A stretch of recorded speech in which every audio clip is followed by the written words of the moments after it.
shalom chez vous. Gloire à Dieu, nous sommes dans notre tranche d'émission Ma prière, ma destinée. Nous avons vu la fois passée que nous ne devons pas lâcher prise. Et que la prière, c'est une lutte, c'est un combat qui change notre identité. Et de l'identité d'une personne est reliée la destinée de cette personne. Que Dieu soit loué pour vous qui nous suivez, que Dieu vous bénisse. Aujourd'hui, nous allons voir encore une histoire très capitale. C'est vrai que nous parlons un peu plus de presque les mêmes situations, mais qui changent un peu de facette. La Bible dit ceci, dans Genèse 30. Lorsque Rachel vit qu'elle ne donnait point d'enfant à Jacob, elle porta envie à sa sœur, et elle dit à Jacob, « Donne-moi des enfants ou je meurs. » La colère de Jacob s'enflamma contre Rachel, et il dit, « Suis-je à la place de Dieu qui empêche d'être féconde ?» Et la Bible nous dit, j'aime bien dans le verset 22, « Dieu se souvint de Rachel, et il l'exauça, et il la rendit féconde. Elle devint enceinte et enfanta un fils. Elle dit, Dieu a enlevé mon opprobre. Elle lui donna le nom de Joseph en disant que l'Éternel m'ajoute un autre fils. Alléluia. Aujourd'hui, notre c'est que l'Éternel ajoute. Je sais que tu as déjà reçu, mais ce n'est pas encore fini, que l'Éternel ajoute. Je sais que tu es déjà béni, tu cherchais un travail, Dieu te donne le travail, mais que l'Éternel ajoute. Ici, Rachel était la femme que Jacob a aimée. Il a fait 7 ans de travail pour l'avoir en dot. Mais Laban l'a trompé, lui a donné Léa. Et il a ajouté 7 ans parce il aimait cette femme.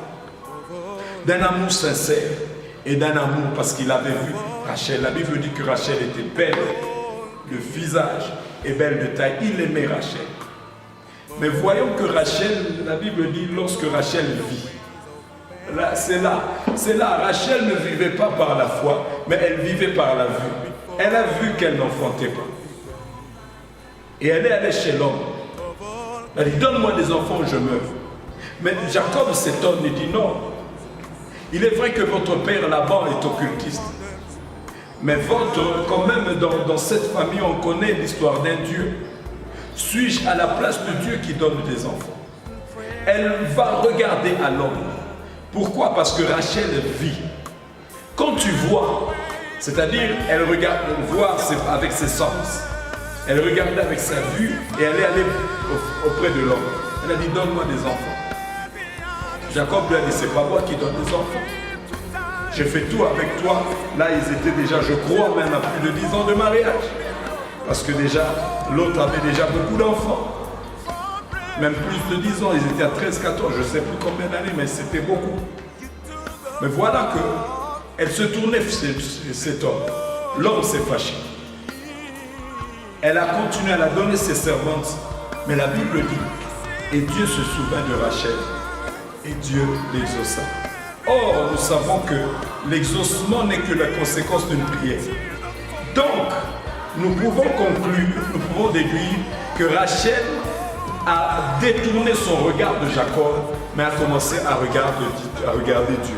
Parce que d'abord elle a regardé Jacob, après elle a regardé la tradition en donnant ses servantes, mais après elle a dit non, elle a regardé à Dieu.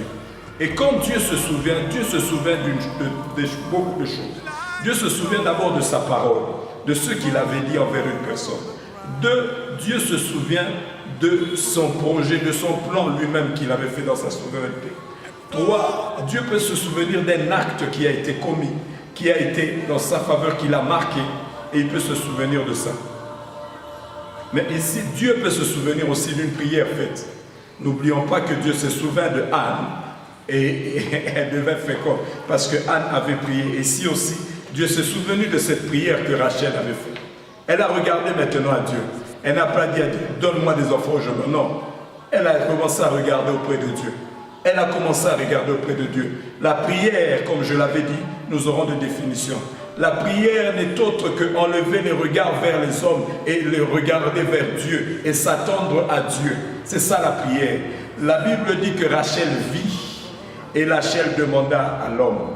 Mais maintenant, la Bible dit, et Dieu se souvint. Le verset 22 ne commence pas par Rachel, mais le verset 22 commence par Dieu. Parce que Rachel a mis sa priorité, c'est Dieu. Maintenant, elle n'avait confiance qu'en Dieu. Maintenant, elle ne s'attendait qu'à Dieu. Et comme elle a regardé auprès de Dieu, Dieu l'a exaucé. La Bible dit, et que Dieu l'exauça.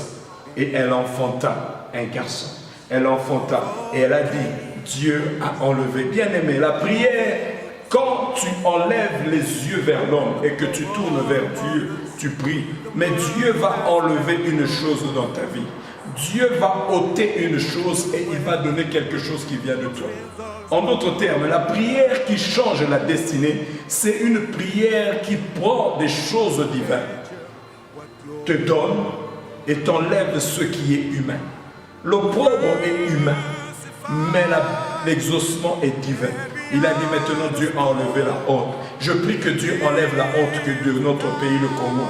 Je prie que Dieu enlève la honte de notre gouvernement. Je prie que Dieu enlève la honte dans notre part, de tous les Congolais. Je prie que Dieu enlève cette maladie de honte, cette maladie compliquée où les gens ne savent pas, que Dieu enlève. Et elle donna le nom. Ce qui est beau, c'est que le nom qu'elle a donné le nom de Joseph, qui veut dire que l'Éternel ajoute. C'est pour dire que quand Dieu donne une chose, il ne donne pas seulement une chose. Dieu te donne une chose et il ajoute. Je prie maintenant, comme je l'ai dit au début, que Dieu ajoute à ce que tu as reçu. Tu as reçu un enfant, que Dieu ajoute l'intelligence. Tu as reçu l'intelligence, parce que l'enfant qui naîtra, ce sera l'enfant qui va changer la destinée de toute une nation. N'oublions pas, quand Dieu change la destinée d'une famille, cela peut affecter la destinée d'une nation. Et voilà une famille qui était stérile, un couple qui était stérile, dont la femme était stérile, bien sûr, l'homme a eu déjà des enfants. Mais voilà que cet enfant va changer toute la donnée. Cet enfant va changer les données. Je prie que ce que tu vas demander à Dieu, ça change les données de ta vie. Ça change. Si tu as prié pour l'argent, mais que Dieu te donne pas seulement l'argent, mais qu'il te donne l'intelligence de gérer, qu'il te donne l'intelligence de fructifier. Si tu demandes une opportunité, que Dieu te donne pas seulement une opportunité, mais derrière cette opportunité, qu'il y ait des opportunités et des opportunités. C'est là où je parle des effets d'entraînement d'une prière exaucée. À chaque fois que tu demandes une chose à Dieu, sache qu'il y a des effets d'entraînement. Les effets d'entraînement en économie, c'est quoi? Ce sont des choses, des conséquences d'une chose principale. C'est comme, je peux le dire, quand on fait une route dans un village. Cette route-là, si on asphalte cette route, les véhicules vont passer et les produits de ce village seront vendus. Le village va augmenter en revenus. Il y aura même des gens qui vont venir faire des hôtels dans ce village. Il y aura des gens qui vont venir faire des restaurants dans ce village. Pourquoi? Parce que maintenant il y a une route. Ça, c'est ce qu'on appelle des effets d'entraînement. Et c'est ça aussi. La prière qui change de destinée, c'est une prière qui a des effets d'entraînement. Elle a demandé un enfant. Dieu lui a donné celui qui va changer plus tard l'histoire de tout un peuple, qui va changer l'histoire d'Israël, qui va changer l'histoire de l'Égypte. Parce que quand Dieu répond, il ne donne pas seulement une chose, cette chose a des effets d'entraînement. Je prie que ce que tu vas demander à Dieu ait des effets d'entraînement. Nous sommes en train de prier pour la fin de cette maladie, mais Dieu va susciter d'autres choses. À part la fin de cette maladie, il y aura des pays qui vont se réorganiser, il y aura des pays qui vont sortir vite de la crise, il y aura des pays où il y aura des hôpitaux qui vont se construire, parce que Dieu change toujours une chose. N'oubliez pas, nos destinées sont entre les mains du Seigneur. Que Dieu vous bénisse. Shalom, shalom auprès de vous. Que Dieu change votre destinée au nom de Jésus. Shalom.